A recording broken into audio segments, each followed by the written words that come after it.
Wow. How's it going, everybody? Today I have Milo Wolf on. Milo is you have you're working on your PhD, right, in range of motion and muscle growth, right? That's correct. Yes. Cool. And so you have you have bachelor exercise science degree, correct? Currently. Correct. So, a bachelor in sport and exercise science from Loughborough Okay. University. Nice. Awesome. What made you want to pursue a PhD? Um, so I'm quite interested in bodybuilding, powerlifting, hypertrophy in general. And so when I had to choose whether I would pursue online coaching full time after my undergrad or whether I wanted to get some more education, I essentially thought, okay, if there's one topic I'm interested in, it's hypertrophy. And I could see myself spending 3 years researching just that. Yeah. On top of that, I am working part time as an intern right now for Renaissance Periodization. And so, longer term, Renaissance Periodization mostly hires doctors and Yeah. I pretty noticed that. educated people. And so, if I eventually want to work with them full time, it makes sense for me to get a PhD. So, it's a combination of it's good for my career. It gives you a lot more credibility, um, and also it enables me to work with RP full time potentially. And also, Yeah. just I'm really interested in sports science and hypertrophy training. And so if I could Yeah. spend more time doing that and learning about it, it doesn't hurt. Yeah. I'm sure. So the end goal would be potentially work with RP. Is that kind of what you're thinking? Yes, Yeah, correct. that's awesome. Likely do some coaching, but also some more creative work, like maybe writing books or something like that. Because I enjoy coaching, but I also enjoy more creative endeavors. So That's awesome. That's awesome. Yeah, I'm sure I'm starting to look like an RP shill because I've just had so many RP people on at this point. hey, you But have to. no, really, I think they kind of lead the way as far as like sport and exercise science, at least in our industry currently. And I think it's great. I mean, they have really well educated, really smart people involved with their brand, and I think they hold that kind of prestige. So that's awesome that you're getting involved with them. How did you find them? Is it just Definitely. like, Sure. So I was going to say they definitely lead the way in some ways. So, for example, I'm currently discussing funding for my PhD with them. So they also hmm, go out their way to fund science itself, oh wow, which is yeah, very helpful. yeah, Um, so the way I came across RP in the first place was I must have been around 18 or 19, starting my undergrad, and I started getting into Renaissance periodization stuff. And eventually I heard that they were having a seminar in London in 2019, I believe. hmm, And so I wanted to introduce myself to RP, Dr. Mike, etc. And so I went, learned some stuff, introduced myself, um, offered to help them out on a few smaller things, and eventually that sort of snowballed into um, some paid jobs, now a coaching internship, working on the scientific principles of hypertrophy training book, which I did the scientific editing for slash tech references, made sure it was on point. oh Um, awesome. yeah, so that's where it started at a seminar in 2019. Oh, that's really cool. I didn't know you had any involvement in that book. I just finished it for the second time, and it was awesome. Wow, I mean, second that's my time. That's cool. yeah. I mean, I feel like the only way I can actually retain it and use it is if I go through it a bunch of times. So, and I relearn. Yeah. It's like a movie where you just like watch it over and over again, and you just learn something new every time. But yeah, I mean, that's my first introduction to like sports science, and it was awesome. Really, like it was very digestible, and not having that like background in education, being able to read that was really cool and actually process it. So, man, I mean, good job, whatever involvement you had in that book. It was awesome. Thank you. Cool. Did you So find yeah, it? Did you find it easy to access? Because I imagine if it's your first introduction to sports science, it might be a bit overwhelming. um, yeah. I mean, I thought that going in, I from just like I've been training for like 10 years. I knew some of the verbiage. I actually knew most of the verbiage already. I basically the way I got into sports science, or like at least being interested in it. Obviously, I don't have an educational background in it. It was watching podcasts. Like I literally started watching Steve's podcast, watched a bunch of episodes with Mike, then started watching just like more deep dives. And with that and my experience, I was able to read it and comprehend it pretty well. I think. I mean, I had to definitely look up some terms and stuff like uh, the, those that like the fiber, um, alignment or something. There was some of those terms where I wasn't super familiar with. Coordination So I and had to look. culture. Yeah, exactly. Yeah, I had to look that up. Yeah. Otherwise, I was able to understand it pretty well. I didn't have to do any of the prerequisite reading, even though I probably will go back and do that. So yeah, Sure. no, it was great. It was great. Just with Awesome. the year or whatever I did watching podcasts, I was able to digest it pretty well. So yeah, Nice. no, Glad to hear awesome. it. Yeah. So how, let's go back a little bit. How did you find bodybuilding? And then like, kind of where did your passion come from? And then I noticed that you mentioned you want to coach and you do coach. So like how did you get to that essentially? Sure. So my passion for bodybuilding came a long time ago. When I was 14 or 15, I stopped playing football. And I realized, okay, if I don't want to gain a bunch of weight, I had some concerns about body image back then as well. So I was like, okay, if I don't want to gain a bunch of weight, I should probably do something else instead. And so I signed up for a gym, but back then, in the country I'm from, Belgium, you can sign up for a gym if you're under 16. You have to get someone else to go with you. And so I had my mum sign up with me, but she never went, but I went by myself. Yeah. So I started when I was 14 or 15. Initially, I made all the mistakes you could think of, from trying a ketogenic diet while being underweight, to doing ab days and tricep days, and very much a bro split. But then eventually, with time, I stumbled across stuff like Stronger by Science or string theory back in the day, started getting more and more into sports science. And eventually, when I was 16 or 17, I decided, if I'm going to go to university, I want to go to sports science, because lifting weights was one of the things I enjoyed the most, whether it was learning about it. I actually coached a few of my friends back then. Admittedly, I probably did a terrible job, but it was still an experience and it got me into the whole thing. And so yeah, when I was 16, 17, I decided to get into sports science. Back then is also when I started becoming an insomniac. And I sort of switched back and forth from more strength style training, so focusing more on 1RMs for squat, bench, deadlift, and also hypertrophy training. But then eventually, once I got to university, I competed in powerlifting once. I got some experience with strength training, but I eventually decided I just enjoy hypertrophy style training more. There's more variety involved. It's more volume, more time spent training. You can tailor it a lot more, whereas with strength training, you have to be pretty specific. So yeah, eventually I just fell in love with bodybuilding training, and I would say for now that's my main focus. Nice. Yeah. Well, I wanted to go back a little bit because I wanted to touch on your experience with insomnia and how that maybe affected you, what you learned from that as well. Because I do know some people, I mean, it's often like, I feel like talked about, people like, you need to get your sleep. And then people don't actually practice good sleep hygiene. So it's like such a underlooked, and then they're, in the gym with their massage gun or getting cryotherapy, sleeping 6 less hours a night. So what was your experience with that? How have you developed routines around that now? And how did that change your perspective on sleep? Sure, definitely. So I started getting insomnia when I was around 16 years old. I don't really know what triggered it. I want to say it was like sort of a higher stress period. And then once it gets going, it becomes a habit. You start getting anxious about even sleeping in the first place. Yeah. And then it just becomes a vicious cycle. Like with a lot of mental illness, insomnia is a thing where it's a vicious cycle. So you don't sleep, for example, which then makes you more tired, which then makes you less likely to exercise the next day or be active or do things, which then makes you even less likely to sleep the next day, and sort of it just devolves and devolves. And the longer it goes on, the harder it is to get out of.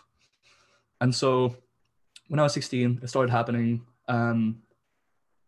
For around a year and a half, it was quite bad, especially because I was still in high school back then and I was finishing education, which meant I missed a lot of classes. I was also playing basketball at the time. Basically, during those years, what I learned was having a routine helps. Still forcing yourself to be physically active, lift weights, etc. also helps. The annoying thing with insomnia as well is, at least in my experience, and there is some evidence in support of this, it makes you perceive pain a lot more strongly. So you always feel like you're banged up. You always feel like you're injured everywhere when you train. And so it makes you want to train less, but you have to push through that sort of initial tiredness, that initial pain, etc., to then improve your sleep the next night and sort of initiate a virtuous cycle whereby you train, so you sleep better, so you train more, so you sleep even better. And that sort of same reasoning applies to a lot of lifestyle changes you can make. So from stuff like managing stress, then leading to enhanced sleep, to making it easier to manage stress some more. Same with training, same with having a consistent routine. So basically over 3 or 4 years total, I learned how to implement lifestyle changes a lot more and more. I was on medication for insomnia for, I believe, 3 years total, which helped. But I think by far the main treatment for it, or the thing that had the biggest effect on it, was lifestyle changes, like having a fairly consistent sleep schedule, managing stress, just the main things like being physically active, a routine, a sleep schedule, being sociable, managing your mental health overall, because oftentimes stuff like anxiety and depression can also impact your sleep, and definitely does. So it sort of feed into each other, I suppose. Yeah. And so you sort of have to learn to deal with it as best you can, do your best to treat it, and then accept the outcome, because you can only do your best, and fundamentally sleep is outside of control. Once you've done your best, you just have to accept the outcome. And over time, you can learn how to refine what you do to make it go better. But to some extent, it is outside your control, and you have to come to terms with that as well. Yeah. Okay. Yeah, that makes a lot of sense. So it definitely does take some effort, some conscious effort, especially when you're tired. I mean, that's the worst, is when you are tired and you're trying to make yourself active. I mean, working and living it with impaired sleep, I've done it before, and it's hard. It really is hard. And I can't imagine to the extent that maybe you had it, because I've dealt with it in a couple of ways before, not to the level of insomnia, but through anxiety induced sleep apnea as well, which I didn't know for a long time that I had. But then I look back and I had all the symptoms. And then there was a period of time in like high school or whatever, where I had this idea of like success being like you slept less, like you got up at 4 a.m. And I remember training, and like I couldn't even press up a dumbbell without like pain in my shoulder. And I could tell, and I started to realize like when I had a bad night of sleep, because I remember it would be really painful to train the next day. Like I'd be training calves and I'm like, this really hurts today. This is not, I didn't sleep well. And it's really tough. It is a cycle for sure. I remember having times of it being cyclical, where it was really difficult to get out of, and it's just like your whole quality of life just suffers as a result. So yeah, definitely. That's I can speak to that, and not even to the level of actual insomnia, which I'm sure is even harder. So essentially just good habits, making yourself get active, make yourself be social. And then if you have like anxiety or depression, managing that maybe with a specialist as well, probably smart too. Definitely. One more thing is oftentimes the first line of treatment for insomnia is sleep hygiene, which is stuff like, make sure your bedroom is cool, dark, you don't take caffeine after a certain time. And that's all correct. But I think for a lot of insomniacs, that's already taken care of. And so obviously that goes without saying, if you're taking caffeine right before bed, maybe don't. Yeah. Get the basics out of the way, right? Make sure your room's cool and dark and all that good stuff too. Okay, cool. So I wanted to talk. I've had Mike on the podcast, and we talked about the volume landmarks. And if you're interested and don't understand them already, I would say go back to that podcast. It is timestamped. But I want to touch on that today. And then I want to talk a little bit about auto-regulation. So essentially being able to look at certain things, certain objective and subjective measures in order to move through the volume landmarks, essentially. So quick refresher, generally speaking, we talk about volume in terms of sets, correct? And then the volume landmarks, if you could just briefly touch on those, what each one means, and then how do we move through those? Sure, sounds good. So first of all, we do define volume as a number of hard sets. The reason for this is, in the past, people would use stuff like volume load, which is like sets times reps times weight. But for hypertrophy training, that has a lot of limitations. For example, you can't really compare exercises. Like, for example, doing leg press, just because you get more volume load because you're lifting more weight and it's easier to lift more weight, doesn't mean leg pressing is better for hypertrophy than, say, squatting. Then also on top of that, different rep ranges give you vastly different volume loads. So for example, doing a set of 5 on squats might grow you just as much as a set of 30 on leg extensions, but a set of 30 might give you a lot more volume load. And so long story short, volume load isn't that good for proxying stimulus for hypertrophy. Mm-hmm. Whereas hard sets within a certain range of intensities or a certain rep range seems to be quite effective at proxying for stimulus. So as long as you're between, say, around 5 to perhaps 40 reps per set, and you're within, say, 5 reps of failure, it seems like most sets are pretty similarly effective at stimulating growth. And so a number of hard sets is a really good proxy for volume and thus also for stimulus. Yeah. Now, regarding how to progress through the volume landmarks. Okay, can I stop you right there? One question. I'm sorry. Why don't we count only effective reps? Meaning, why don't we count only 5 or closer reps from failure? Because I've seen people count volume that way as well. Sure. So there's actually a really good article on this on strongbyscience.com. The long story short is it's too simplistic of a model to use, so it's not very useful. It's not just the last 5 reps before failure that are effective. It's on a continuum from not very effective to quite effective. But each rep has its own stimulus fatigue ratio. And it's likely that maybe around the last 10 reps before failure have a pretty good stimulus fatigue ratio. But even in the absence of all that, let's say, hypothetically, only last 5 reps before failure are stimulating muscle growth. In that case, why would sets of 30 reps be as effective at stimulating muscle growth as sets of 5? Because then you're essentially doing 25 reps that are doing nothing, which isn't true. So you have to consider it's a bit more complicated than that, a bit more nuanced. Whereas hard sets say essentially, all reps are effective to a certain extent, but the last 5 reps or so might be a bit more effective. But just proxying it as hard sets instead of trying to calculate effective reps is simpler and also likely better. So that's why we use hard sets instead. Yeah, as far as practicality, it's much easier to track. Definitely. So. Okay, go on. Sorry, I didn't mean to interrupt you there. So on the topic of how to progress through the volume landmarks, typically you're going to want to start around MEV, which is minimum effective volume. That's the volume you need to see any measurable improvement. Now, measurable is different from any improvement at all, because hypothetically, your minimum effective volume would be right above your maintenance volume, because that's, by definition, maintenance. If you add anything on top of maintenance, that's improvement. However, in practice, especially with muscle growth, improvements are slow and they're not easy to measure.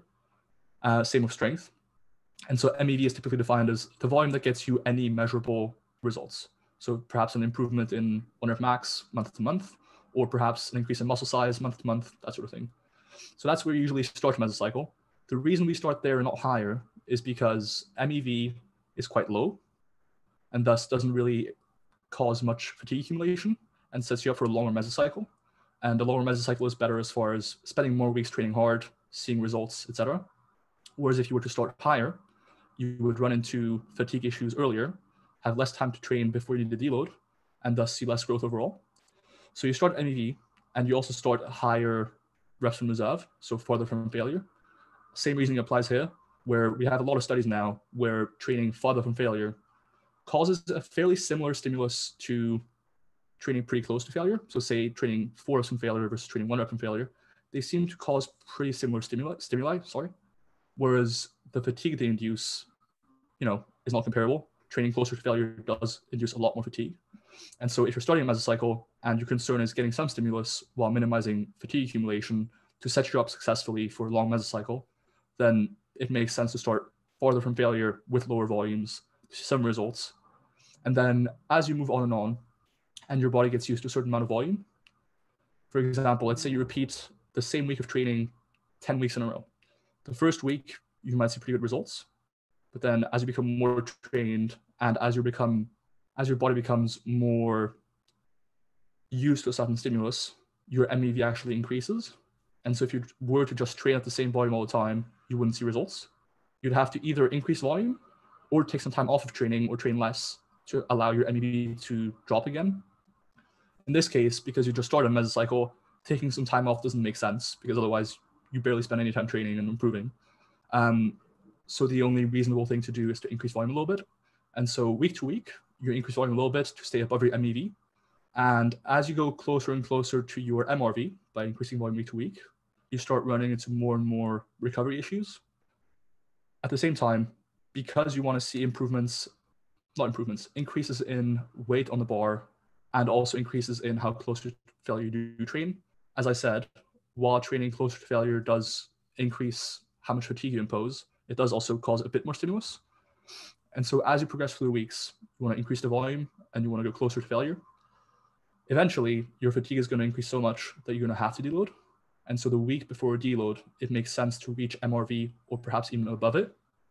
The reason for this is if you're going to spend 7 days, aka a week, training pretty easy anyways, you can cause a lot of fatigue and recover from it just fine because you have 7 days to recover before your next training block. And so at that point, you want to take that extra stimulus that comes from really high volumes and training quite close to failure, even at the expense of extra fatigue, because you'll have 7 days to recover from it. In addition, we now have some evidence suggesting that functional reaching, so going beyond what your body can recover from for maybe a week or two at a time, might occur for hypertrophy as well. And so training a bit more than your MRV for a week or two at a time might actually cause more growth than staying just shy of it. And so overall, going from MEV to MRV makes sense. Initially, start MEV with 4 or 5 reps in reserve for the sake of minimizing fatigue while still getting good stimulus. And then as the weeks go on, and you need to increase volume and stimulus to stay effective, you increase volume, and then eventually you're close to MRV. And the week before deload, you can push quite hard, go close to failure, deload, drop the fatigue, and repeat. Does that make sense? Yeah, absolutely. I was going to ask, I was watching another podcast with you, and I noticed you mentioned the proxies for MEV, and how you like to use, you don't necessarily use the algorithm that RPs determine. Maybe talk about RP's algorithm and then kind of what you use. From my perspective, I just started programming for my clients like this, and I generally use the algorithm. So I essentially have them rate their blood muscle connection and all that stuff. How does that work from, and this kind of maybe a selfish question, but from a practical standpoint for you, how does that work? I'm sure you have to coach, and how do you look at that over the internet, you know? Sure. So I assume you're referring to how RP uses mind muscle connection, pump, disruption, and stuff like that to auto-regulate volume each week. Yeah? Yeah. Sure. So for clarity, I think those proxies can be kind of useful for exercise selection when you're comparing different exercises. Like let's say you're trying to establish whether you want to use high bar squats or front squats for quad growth. I think then looking at how much pump you get, how much disruption you get, how much you're feeling tension you get, etc., that can be quite helpful there. Yeah. But I think week to week, pump, mind muscle connection, etc., aren't ideal for regulating volume. The reason for that is I think stimulus is going to occur regardless, as long as you're training with sufficient volume, sufficient proximity to failure, and so Good forth. technique. Exactly. And that should be taken care of already, independent of mind muscle connection and everything. Right. But then what's really limiting your stimulus is how much fatigue you're accumulating. So I would prefer looking at stuff like performance and soreness more so. Soreness is a decent proxy for a few things. It's useful because it includes pain perception. So let's say you're highly stressed or your sleep's less. Soreness does also account for how you perceive pain. And generally speaking, when you're sleep deprived, for example, and recovering not as well, you perceive pain a bit more strongly. In addition, soreness can be a proxy for muscle damage, and that's also a measure of recovery. Yeah. But then by far the main indicator, in my opinion, of performance and recovery is whether or not your performance is increasing or decreasing week to week. And so in sports science, performance is defined as a recovery of performance to baseline. Yeah. So let's say you train chest on Monday. You did 100 kilograms for 10 reps. If on Thursday you're not able to repeat that same performance, by definition in sports science, you haven't recovered. If you're able to repeat that performance or even do more weight for more reps, then you have recovered and even adapted. And so I think by far the main indicator of whether to add volume week to week should be performance, because that's the I guess the chief indicator of whether recovery is occurring, because performance essentially accounts for a lot of things, from muscle damage to psychology to stuff like whether or not you have enough glycogen, phosphocreatine, just everything combined. Performance is essentially a gross outcome of many smaller factors, even including soreness to an extent, like muscle damage. And so if you want to look at one thing to determine whether you recovered and whether or not you should add volume, that should be performance. So I think performance is a much better indicator. It's also a lot easier to measure and probably a lot more reliable and precise than stuff like muscle connection, which is a bit more effective, a bit more based on perception than performance. So I prefer performance most of the time. Yeah, no, I mean, I think RP does use that. So the MEV stimulus algorithm is the mind muscle connection pump and disruption soreness. And then the set progression is soreness and performance. So essentially I've built those in and I try to have my clients rate them. And then I look at, I don't know if you ever use like fatigue index. So like looking at how much reps drop off as well. Yeah, sure. Like I'll look at performance, like what they rate, obviously. And then I'll look at the fatigue index. Like if they're doing the same reps across, 4 sets, then, and they're at like a 2 RIR, may not be likely that they are maybe at the correct RIR or whatever. But I don't know if you ever use that or look at that. I heard, I think Menno Henselman's talking about using fatigue index as well. Sure. So I think fatigue index might be helpful, but I think how much your reps drop set to set is dependent on a lot of factors. Yeah. From your fiber type to how well recovered you are, to your glycogen, to your psychology, to rest times between sets. There's so many different factors that unless you compare fatigue index at different time points for the same person. So let's say your fatigue index in mesocycle 1 versus now. Obviously you're the same person. So a few things might change, like, oh, how much are you eating? How well are you sleeping? That sort of thing. So then it's a lot more indicative of recovery. Whereas if you compare fatigue indexes amongst different people, like let's say me or you, you might be faster to twitch, you might be more advanced. And so comparing fatigue indexes here doesn't really help. But if it's within the same person, then it might be helpful, Right. Yeah, definitely. And it depends on the exercise too. Like how much fatigue does that exercise create? Like if it's a barbell squat, right? That's going to probably generate more fatigue than like a seated lateral raise on a machine, which the reps may not drop up as much. I was going to mention, go ahead. Generally speaking, exercises with a big gap between the systemic fatigue they incur and the local fatigue they incur. So think about squats. Generally speaking, I think with squats, you don't see a huge drop off in reps compared to stuff like leg extensions. And that's because there's a huge gap in how much systemic versus local fatigue leg extensions cause. So there's a lot of local fatigue, but not a lot of systemic fatigue. And so you don't have to rest as long. And so generally speaking, reps drop a ton between sets for leg extensions. Oh, okay. Whereas for squats, the gap is quite small. And so you have to wait quite a long time for local fatigue to become the limiting factor again. Mm-hmm. And so then you don't see as large of a drop off in reps. For example, when I'm doing leg extensions, it's not uncommon for me to do 20 reps first set and then like 8 on the second. Oh, wow. Whereas for squats, it's something like, 8 reps on the first set, 6 on the second. So I think generally speaking, it does hold true that I've seen this in clients and myself as well. Exercises with a big gap between systemic and local fatigue, they see a lot bigger of a drop in reps set to set. Okay, got it. Makes sense. So the local fatigue, because you're not resting as much and it's targeting a specific muscle, most likely not incurring other fatigue, is why the reps may drop off a lot. Yep, that's what I think. Yeah, that makes sense. Okay, cool. So we were talking before this, and I was like, I wanted to ask you about properly gauging RIR, because that's a really important part of this whole volume.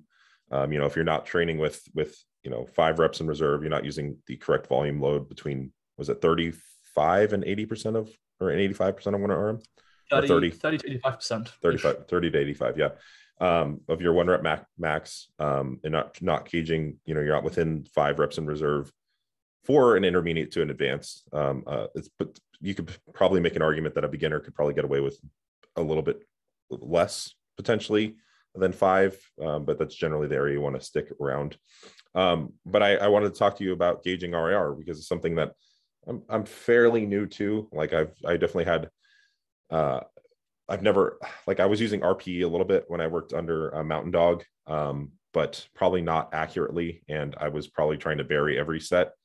Probably still had reps in reserve because I think when you aren't aware of this, and you're like, oh, I'm training every set to failure, practically it doesn't work. And, you burn out at some point. So anyway, beside the point, you had co-authored a paper on RIR, and I think I've seen some infographics about it floating around. And that's probably why it was in the back of my head and why I wanted to ask you. But maybe talk to me a little bit about that paper and gauging RIR correctly. Yep, sounds good. So full disclosure, I'm only a co-author, so I did some work, but I didn't do all the work. Yeah. Essentially, what we did was perform a meta-analysis, which is when you combine the results of several studies into one big result to see whether, as a whole, the literature suggests one thing or another. In this case, we combined all of the results from, I think, around 15 to 20 studies total, looking at how accurate people are at estimating reps from reserve. So basically, what most studies did is had people do a set. After 5 reps, for example, they would ask them, okay, how many more reps can you do before you reach failure? They would say 8 reps. And then they would actually make them go to failure and check, okay, how big was the difference between what they said they would be able to do and how many they actually did. And so on the whole, this meta-analysis found that on average, across all populations, all exercises, all rep ranges, and so forth, people underestimate how many more reps they can do by 1. Now, we also performed something called meta-regressions, which is essentially when you look at the results of a meta-analysis, but account for certain factors. So for example, you look at the result of this study, but then account for stuff like training age and see how that result changes as training age changes. So for example, are people more accurate at gauging reps from reserve when they're more advanced? Or when sets have more reps, are people more or less accurate? That sort of thing. And you can essentially establish, okay, as repetitions go from 5 to 30, how much less accurate do people get at estimating reps from reserve? We did a few of these, including stuff like training age, when during the set the estimate was given. So for example, if we ask someone after 1 rep out of 10 reps, how many reps they can do, or they're then less accurate than if we ask them after 9 reps, stuff like that. And also, depending on how many repetitions each set had, how trained they were, and so forth. On the whole, as I said, people are on average off by 1 rep. They underestimate by 1 rep. But then as they become more trained, they might get a bit more accurate at estimating reps from reserve. It's definitely not a big difference. The main trends lied in people are a lot more accurate at estimating reps from reserve with low repetition sets. So stuff like maybe between 5 and 15 reps per set. But then as you go above 15 reps, people become a lot less accurate, and it's a lot harder to push yourself to failure. And by less accurate, I mean, whereas on average, people underestimate how many more reps they can do by 1, when repetitions go above 15, they start underestimating how many more reps they can do by a lot more.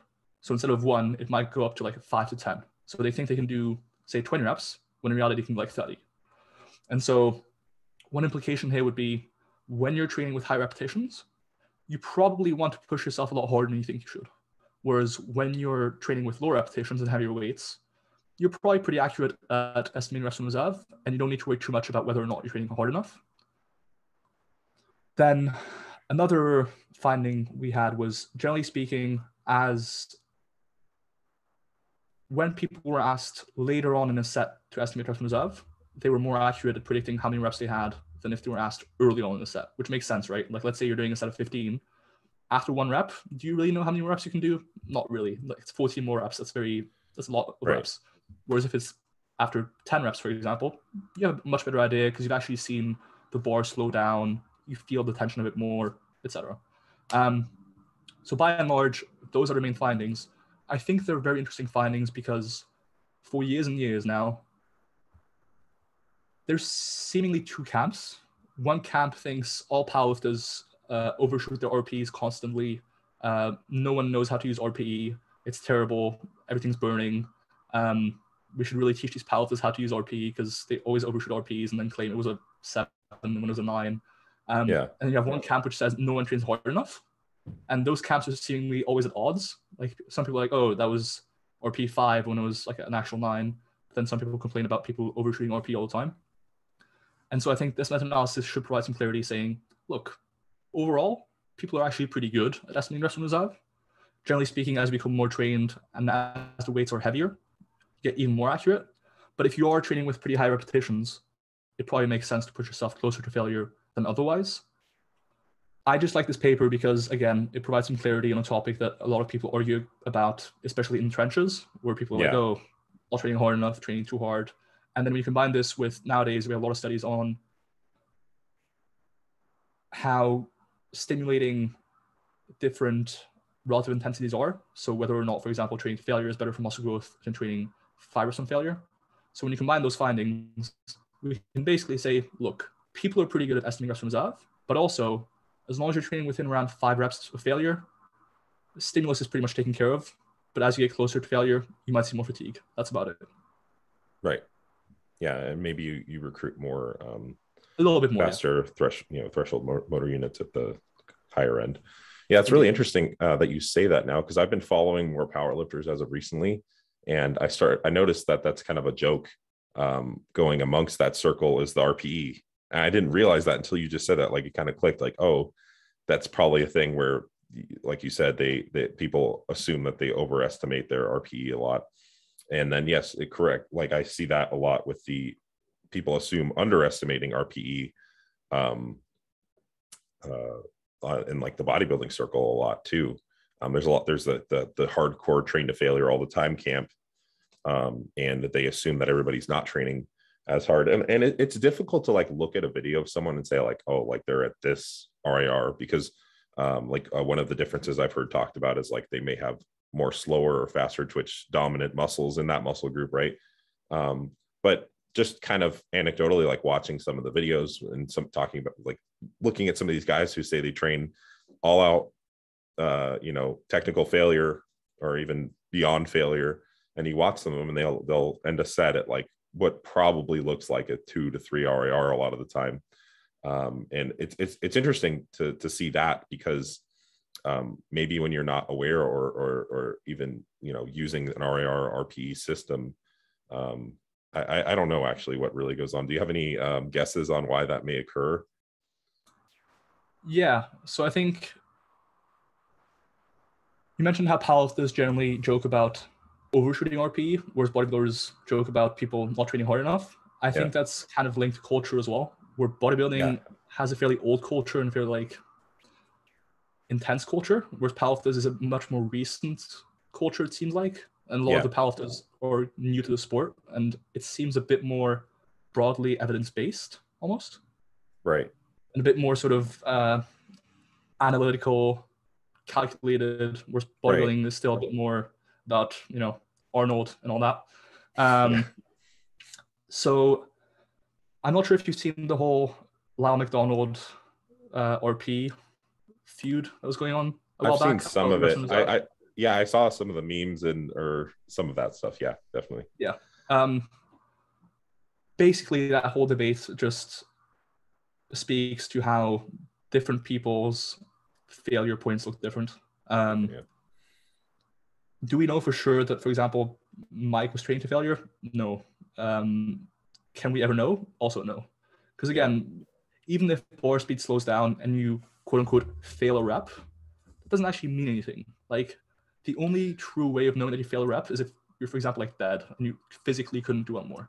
You can always fake a sticking point or slowing down the bar, which I've seen a lot of people do, for example, in practice, where, it's a hard set, you're training legs, you don't want to be there, so you start slowing down intentionally to make it look like you're really pushing hard and getting close to failure. When in reality, you're not actually getting close to failure, you're just slowing down. And if we actually made you push yourself, you get a few more. And so in practice, I think that whole debate was a bit nonsensical and sort of useless, because we'll never know. You can always fake it. So fundamentally, I think people should just do the rest, because at this point, that training pretty close to failure is useful for growth.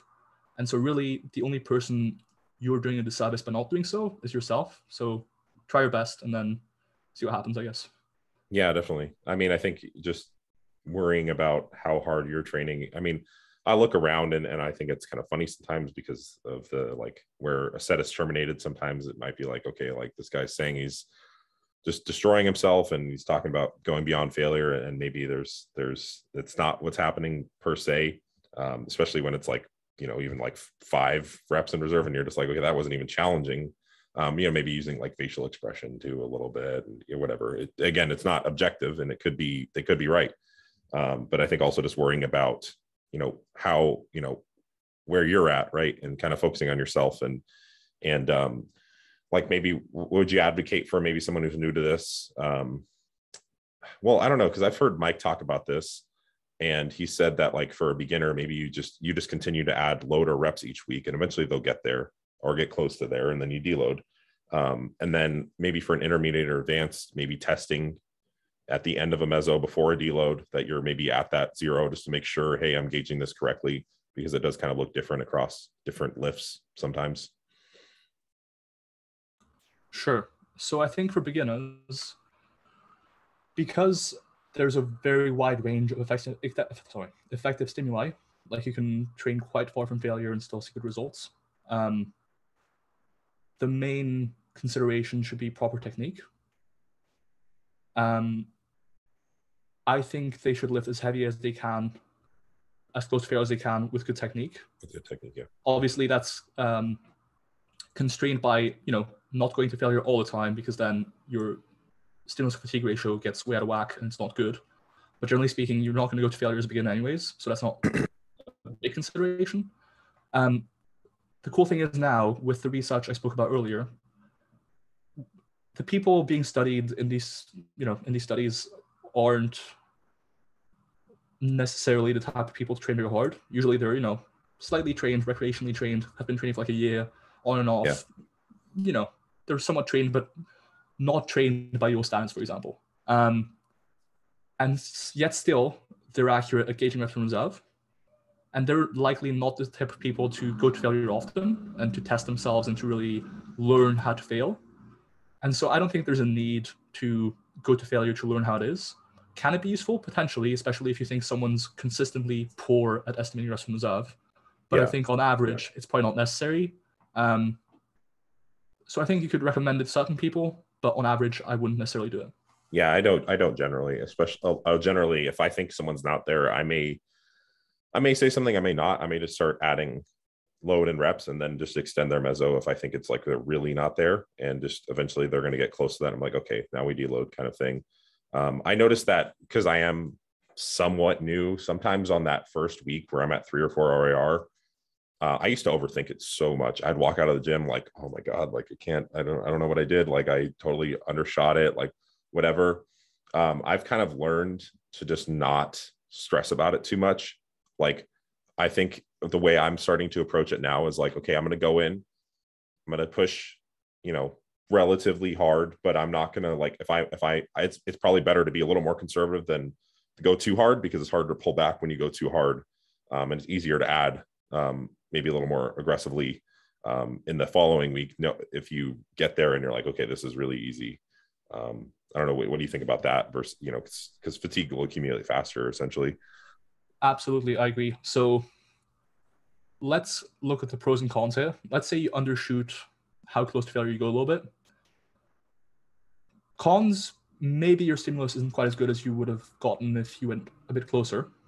Pros, however, do you know who Mike Zourdos is? I've heard of him. I don't know if I've actually looked into his work. So Eric Helms and him, for example, have been talking lately about how, you know, the figure of 0 to 5 reps from reserve is often thrown around as being the effective range for RP or reps from reserve. Mm-hmm. But honestly, from the research, there's some studies on something called velocity loss. It's basically how much bar speed people lose during a set. And they can be used as evidence for RP as well, because when you think about it, the closer you go to failure, the more of a speed drop off you see. And so essentially, when you're saying 20% speed loss, you could be saying, okay, RP 6, for example. And from those studies, it's looking more and more like, actually, you might see pretty good results, even like 8 reps from reserve, you know? So worst case scenario, maybe give it a bit less stimulus, but maybe you actually don't. And then if you were a bit farther from failure than you thought, that just sets you up for a longer mesocycle, Right. because you have less fatigue accumulated. And so on the whole, it's definitely not a bad thing. Again, worst case scenario, you lose out on a bit of stimulus. Best case scenario, you get the same stimulus and you might even get a longer mesocycle. So I think it's fine. And I get how initially when you switch to RP training or IR training, you're really worried about, was that RP 7 or was it like a 8.5? Or, it's hard, especially when you're like at 3 or 4. But again, I think having those findings where on average people are 1 rep off in their estimation, that can be very comforting, because it means, it's unlikely that I'm way off. I'm at least reasonably close, unless I'm like an outlier, in which case you would probably know by now. You've been training for 10 years. You know by now how accurate you are, because you've trained to failure as well. Yeah. So yeah. I think it's comforting to have those findings. Yeah. I think, well, also psychologically, I think I've worked with a lot of coaches who are like, you need to bury it all the time. And so stepping away from that and kind of redefining, what that is to me, and understanding it, like it's not like just a I'm just going to fix it. It's like psychologically, I feel this need to, and culturally there's some implication of like, you got to push it really hard, and you got to go to failure. And so being able to step away from that, even on a maybe not a conscious level, acknowledging that like, that's where my brain wants to go. And saying, okay, it's okay, because this, obviously at this point I'm very bought into the system, but maybe sometimes psychologically I'm not, I'm trying to, I'm still identifying with that guy who needs to kill himself every time he goes in the gym. And I find myself constantly having to remind myself, hey, look, let's be productive here. Like, this isn't, killing yourself isn't productive. So you're saying that maybe even so because I watched one recently with, I think it was Eric Helms, and they were talking about like, maybe even farther RIRs are still effective, but he was like, people aren't ready to hear that, essentially. So that's interesting. Cool. Well, look, yeah, there's always been, when you look at, for example, in powerlifting, Shiko, I don't quite know how you pronounce his name, the powerlifting coach. Oh yeah, I've heard Shako as well. Shiko, yeah. Shiko. Yeah. I don't really know. When you look at a lot of his programming, for example, it always was quite far from failure. Like, it was treated almost like weightlifting, I guess, where oftentimes, because it's such a technical sport, you're not really getting close to muscular failure that often. And so you're doing, for example, triples at 70%, which is, assuming you're an average person, maybe like 12 reps from failure. Mm-hmm. But he's doing triples with that. And, if you do enough sets and enough volume overall, and you do it frequently enough, they still saw results. Does that mean, am I going to use like these 300 Russian powerlifting athletes as solid evidence for something? No. But, right. when you look at the evidence and it's just something, and then you have some anecdotes for it as well, it's at least a bit more likely to be true. You should look at it. Yeah, definitely. Yeah. I actually, I wasn't fully listening to that podcast with Eric, and I think it was Omar, but he did mention the other gentleman who was on that. I can't remember what his name was. But they mentioned, and this is off topic, but I'm actually really curious, the bar speed with strength training, like the actual, like how fast and how hard you perform the concentric was I don't know, not more of a determinant, but it was like, you didn't have to be using RPE 7 or 8. Like, they were finding that people were still improving in strength. Maybe, do you know any about that? I know it's off topic, but I'm actually curious. Sure. So I think Greg Knuckles on Strong by Science has written a lot about this. Basically, for powerlifting, it seems like, I'm going to use a very dumbed down version of physics here, because I don't know shit about physics, and it's how it goes. Fair enough. But force equals mass times acceleration, right? And so you can produce a similar force output by moving a lighter load more quickly, or by moving like a 1 rep max quite slowly. And so for powerlifting, it seems like moving, say, 70% of your max quite quickly, like explosively on the concentric and everything, might be similar stimulus-wise to moving, say, 85% a bit more slowly. And so that might explain why doing, for example, triples at 70% might produce similar stimulus to saying triples at 85%, for powerlifting at least. For hypertrophy, I do think training farther from failure can be made more effective by also training explosively, by the same reasoning. Generally speaking, higher force outputs, for example, when you're lifting weight explosively versus slowly, activates more motor units and activates more fibers. Okay. And so thus, potentially, when you're training farther from failure, but you're being explosive, that might also increase hypertrophy stimulus.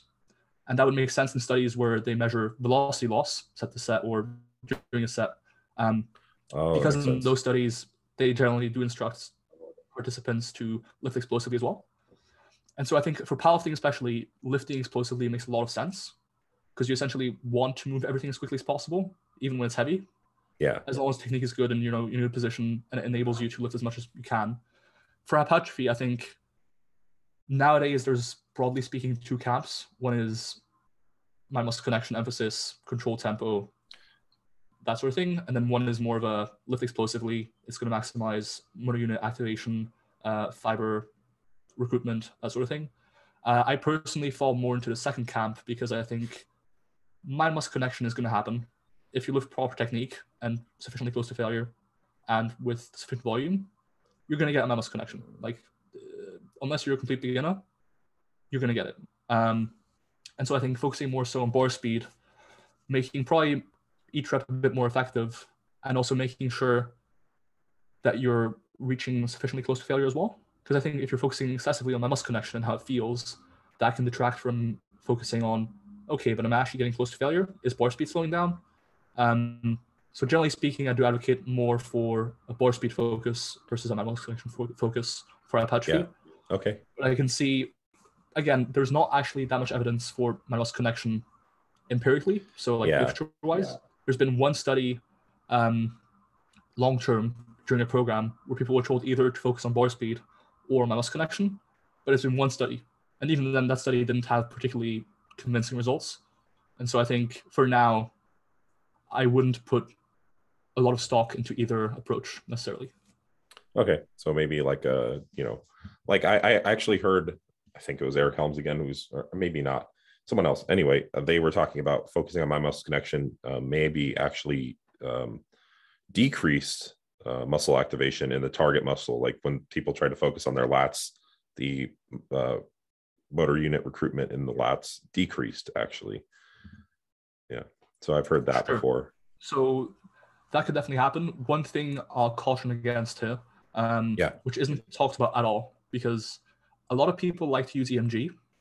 But EMG, you can't say because an exercise produces higher EMG that it's going to produce higher hypertrophy. That assumption is dependent on so many smaller assumptions along the way that it almost never holds true. There's actually a paper on this, which was published maybe a couple of years ago now, which we might be following up on soon in some more studies. But basically, there's like 5 or 6 different assumptions that need to be met for that link to be true, and it's almost never true. And so people like to think, because EMG studies are so easy to conduct, and it's an appealing idea, muscle gets activated more growth. When in reality, it's a lot more complicated than that. And so, for example, when I see Jeff Nippard videos where exercise selection rationale is based on EMG, I always raise an eyebrow. I'd much rather base exercise selection off stuff like range of motion, whether the target muscle is the limiting factor, convenience, practicality, and those sort of factors versus this one EMG study in 2000 by a German dude in his lab with 2 participants who assumes that it's going to translate to hypertrophy, Right. It's funny. I asked Jared, I'm sure you're familiar with Jared Feather. I asked him about something regarding like EMG, and he got so heated. Like I was just asking about like what he thought about someone saying something else, and I didn't realize I had like hit a button. He was like, he kind of went off. He was like, yeah, like it's not, like essentially what you said too, but I didn't realize it was like a sensitive topic. But yeah, that's interesting for sure. So and like EMG doesn't necessarily measure, it just measures that potentially that a muscle's firing. Really, it's not like deep muscle fibers or anything. I think it's something kind of what he said, right? Yeah, it doesn't measure what most people assume it measures. I'm not super familiar with EMG, but basically it doesn't measure what you think it measures. And then also, just because you have a high EMG reading doesn't then mean it's going to also stimulate your muscle quite well. You can get Yeah. high EMG reading from like an isometric contraction, just as strong as you can. Does that mean an isometric contraction against no weight is ideal for growth? No, definitely not. So there's a lot of factors that are involved and a lot of assumptions that have to be met for that link to be drawn. Got it. So okay, and you mentioned this practical implications of this or takeaways. Lift with somewhat explosive concentric. Watch the bar speed. Maybe have some awareness of mind muscle connection as well, but it's not your priority essentially. That kind of all right for maybe a takeaway there. Yeah, I think that's pretty good. I think technique, proximity to failure should be my emphasis, and then I think on the concentric, bar speed is good, and then on the eccentric, if you want to, you can focus on mind muscle connection, what have you. But because of the limiting factor is always going to be concentric, you may as well focus on being explosive to your concentric and pushing yourself as close to failure as possible there. Whereas in the eccentric, you can afford to focus a bit more on muscle connection. Yeah, I think that's what I do without really realizing it. Like, I think what I'll do is I'll like I was doing hack squats the other day, so I'll focus on exploding up, watching, listen, or kind of paying attention to the bar speed, and then on the concentric, I'll go through my cues, like sit onto your quads, open up the hips, and through that, I'll feel more tension in the target muscle, and then obviously we're training in higher reps, you start to feel a burn sensation, right? So that's okay, cool. I'm gonna definitely pay more attention to that too. I think being just aware while you're training and not just going through movements is really huge too. At least always going through those cues, and that's something like when I train people in person, I'm just kind of drilling home is like, hey, go through the cues. Obviously, technique is more important for that population though.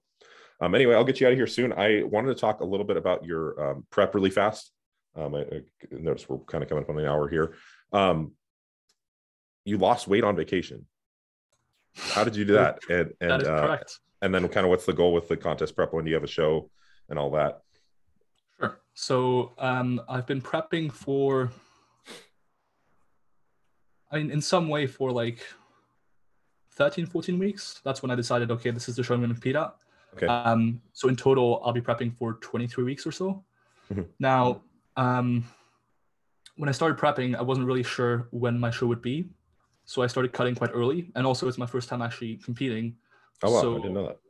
Yeah, it's my first time competing. So I wanted to make sure that, okay, I want to be in shape. If I have to start half the year before my show just to make sure, I'll do it. But I'd rather start early and then have some extra time to say mass or maintain a bit than start late, have to like diet really quickly, not get in shape, lose some muscle. That's not ideal. Right. For example, 3DMJ often advocate having at least a week per pound of fat you want to lose. And I think that's a good general, obviously it depends on your body weight as well, because I'm quite tall and fairly heavy for natural. Right. And so for me, I might be able to lose a bit more, but on average, it does serve as a good rule of thumb. So I started around 23 weeks out. I started around 105 kilograms or 230 pounds. And now I'm down to about 95 kilograms, so around 22 pounds down. So I'm around 208 pounds at the moment. Okay. For reference, I'm quite tall. I'm 6'2". So yeah, that's a concern. But yeah, so I went on holidays for 10 days just recently to Greece. And basically, I didn't track much at all. I sort of know my calories. I'm around 32 to 3,400 per day while cutting because I'm quite physically active. Like I do at least 15,000 steps a day. Oh, wow. To help with hunger, essentially. Yeah. So while I'm on holidays, I typically had 4 meals a day. For 2 of those meals, I'd have a pretty protein-heavy and low-calorie meal, like, for example, protein shake, what have you. And then for 2 meals, I'd eat out, try and make reasonably macro-friendly choices. But at the same time, I was on holidays. I'm ahead of schedule as well. So I wasn't too concerned with, if I maintain instead of cutting for 10 days, not a huge deal. Yeah. But yeah, it turns out I weighed myself once during the holidays because I had a scale at a friend's house. And I was like 2.5 kilograms down over like 5 days. And I was like, oh, whoops. I need to eat a little more. Yeah. Yeah, exactly. I was like, oh shit, okay. I thought I was gaining weight, not losing it. Right. But yeah, so I managed to lose weight. Now my show is actually happening on the 31st of October. It's with the WMBF UK. Awesome. Again, my first show. I'm still only 21 years old, so I we'll see didn't how it realize goes. you were that young. Jeez. I am quite young, yeah. I Wow. always get the, oh, you look 28 comment. So Me too. Me too. yeah. Wait, how old are you? 24. Fuck, man. Okay. I guess we both have the same problem. Yeah. So yeah, fast show. So far, so good. I'm enjoying it. It's weird to me that I'm already only 9.5 weeks out because I'm not that hungry yet. Like I could definitely see myself going into the show with no real issues as far as hunger or binging or anything goes, which is a good sign.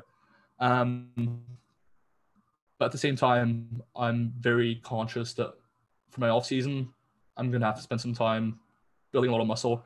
And so the plan is after this show, spend somewhere between like half a year to 5 years in an off season essentially. Right. I got reasonable legs and back, and shoulders as well, but the rest needs to come up. And I'm currently 21, but when I'm maybe 24, 25, and my PhD is done and everything, I might consider going on special sports supplements, as they say. Oh, really? It's legal in the UK, so that's cool. Yeah. But until then, just build some more size. Focus, definitely. I don't really have any plans of competing powerlifting at the moment, so I think I'll just spend a lot of time in a bodybuilding off season, building a lot of muscle mass in weaker areas. So that's the plan. I'm looking forward to competing, and afterwards I'll decide whether or not I want to compete again soon, or whether I enjoyed it, or that sort of thing. So that's awesome. I think you look incredible for your first prep at 21. Jeez, I didn't even realize that. Yeah, adding that into the equation changes a little bit. Even I mean, I definitely have always had a respect for natural athletes and being able to gauge like what that progress, like obviously I'm looking at like Ronnie Coleman all the time and stuff and being like, oh, that's impressive, but being able to look at someone who's not enhanced and be like, wow, that's really impressive without the use of performance enhancing drugs. I think that's essentially why when I ended up working with Jared too, was like looking at him and like what he is able to accomplish as a natural athlete. I think it speaks volumes to the work ethic and the patience and all that too. So definitely commend you for that. Why do you think that maybe you're not as hungry? A lot of people deal with like hunger, and obviously I know there's genetic component, but maybe you're talking about high energy flux. So maybe doing a lot of steps and then maybe not having a super aggressive rate of loss. Maybe is that? Yep. So I actually wrote about this on the website like maybe half a year ago now. Basically, just hunger management strategies. Okay, I think I skimmed that. There's a few things you can do. Generally speaking, increasing energy expenditure through exercise versus eating less food. So creating deficit through NEAT, for example, versus eating less food and creating a deficit that way. Generally speaking, that's better for hunger. It doesn't seem to increase hunger as much if you're, for example, walking more versus eating less. And so that's one thing I do where I keep my step count quite high. I hit at least 15,000 steps a day, which helps a lot. Even just because it keeps you busy. And if you're not inside the house, it makes it harder to spend time eating. Then I think one sort of more lifestyle factor would be nowadays I'm quite busy with PhD work, with coaching, with training twice a day a lot of days, with trying to still remain sociable. Probably forget to eat sometimes, huh? Exactly, yeah. So that helps. Then generally speaking, picking the right carb sources helps. So protein, there's not a lot of choice with protein. As long as you have lean protein, you're essentially maximizing satiety from that already. With fats, unless you want to eat high fat, which I wouldn't recommend for bodybuilding necessarily. No. The only remaining real option for satiety comes down to carb choices. And so I think you're sort of on a spectrum from higher fiber, higher volume, lower caloric density, lower GI, so glycemic index, to like high GI, high caloric density, lower fiber, higher caloric density. Mm-hmm. And essentially where you want to pick your carb source in that spectrum depends on how hungry you are. In a mass, you probably want to pick very calorie dense, high GI, low fiber carb sources. Whereas in a prep, you want the opposite. So like I'm eating a lot of vegetables. For my carb sources, like more calorie dense carb sources, I'm still picking stuff like brown rice or sweet potatoes instead of like white rice or pasta, which helps. Then I think experimenting a bit with meal timing and when you feel most hungry can help as well.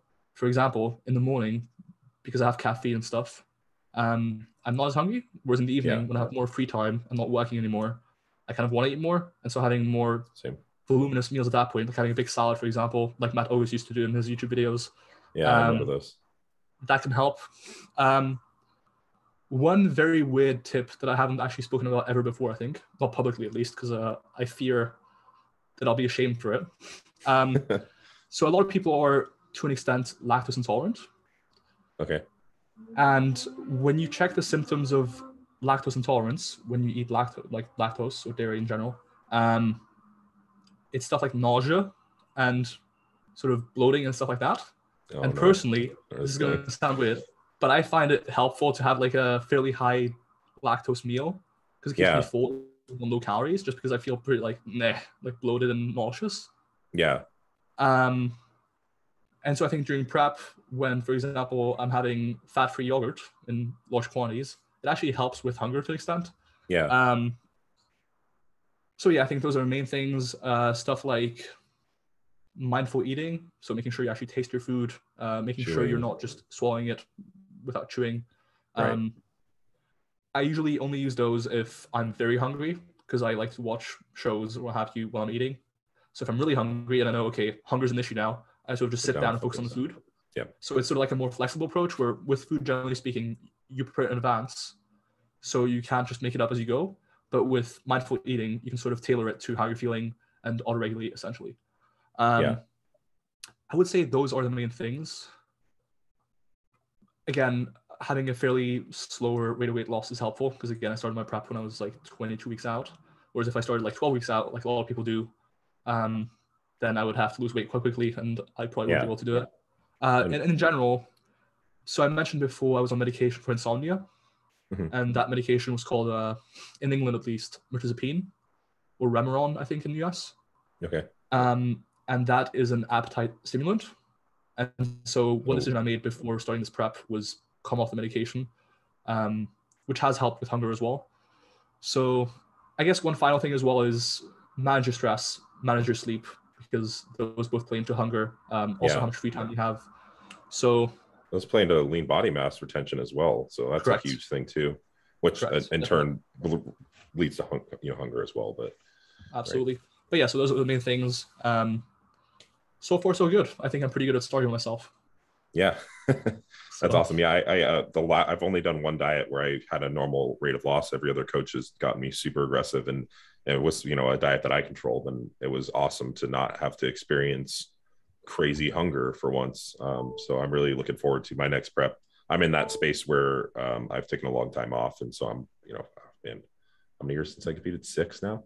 It's probably going to be like 7. It's probably going to be 7 when I actually step on stage next year. So I'm guessing you've gained a lot of muscle mass since then.